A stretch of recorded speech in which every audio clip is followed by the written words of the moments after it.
So with this video, I guess I have to come clean and admit that in my life I have bought a lot of guitar pedals, and most of them are related to Frusciante, but I have bought pedals that isn't really related to his tone. But now in retrospect I can see that I ended up not really using them too much. But that changed recently when I discovered Jamie Harrison's very inspiring guitar covers. So I bought his lesson and started to work on Slow Dancing in a Burning Room. And I was really committed to working on the details, getting them as right as I could. And that includes obviously your guitar playing, but also the tone, because I really struggled with getting a good tone, especially for the outro solo, you know, where he has that overdriven tone. And I started to look into what he was using there.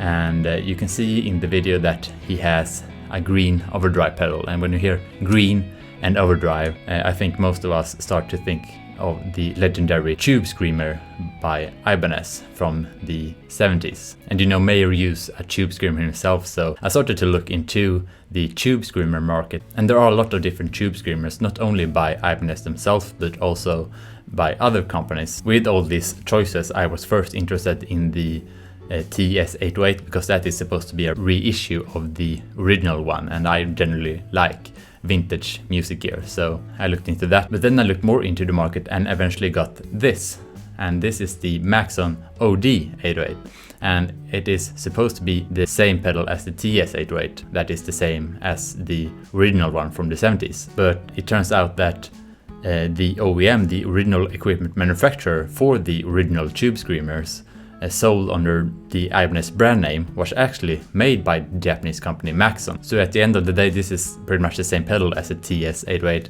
but it's cheaper and it is made by the original manufacturer. So yeah, that is really why I got it. So it's quite funny to think that I bought this one pedal just to make one cover or one song. It seems like overkill, but I don't really frame it like that. I see it like Jamie really inspired me with his cover and lesson, and when it comes to this pedal here, I think he really showed me what you can do with an overdriven sound that I haven't really thought about before, and how good tone you can get and how useful it is. And when I saw what he did with the overdriven sound in his cover, I really started to understand how I could implement it in future projects. And a very recent example of that is my Anne cover, where a lot of people asked, or one person asked, how I got the tone for the solos that I did there, and the answer is this pedal. So you know, if I would have neglected how Jamie got his tone for his cover, then I think my Anne cover would be worse off than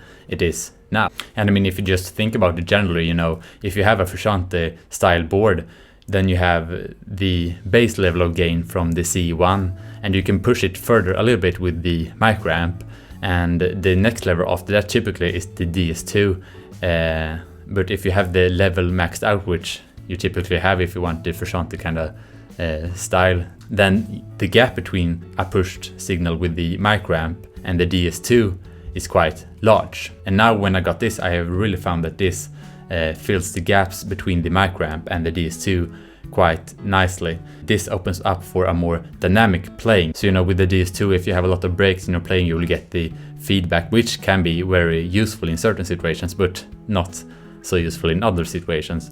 And you don't really have that dynamic feel to it. You know, if you play softly or strum it hard, you don't get that large difference in tone, but you get way more difference in tone with this if you play soft or hard. So it's more sensitive in that regard, and you can do a lot of start stop and things like that, which I really like.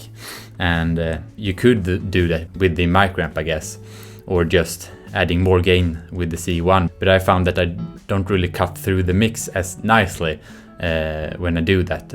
And I guess you could kick in the wah-wah pedal, because the WH10 boosts the signal quite a lot, and that could help you to cut through if you want to do, you know, these more dynamic things. And that is really nice sometimes, but I think there is a certain time and place where you know, you don't want the wow effect, but you want a very dynamic solo, and then this is really perfect for that. And the funny thing is that I think you can get a nice Frusciante kind of vibe with this, even though Frusciante doesn't really use this pedal. So before I do a sound example of this pedal, I thought I would just wrap up with my takeaway message. And my message is not that you should go out and buy a new pedal every time you do a new cover or something like that.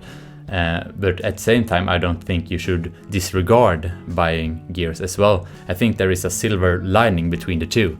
And the key distinction I think you have to make here is to figure out why you buy that pedal. You know, in this case, I came from a place where I was inspired by Jamie's work with cover, and I saw how I could practically use this pedal both for the cover but also how I could use it for future work.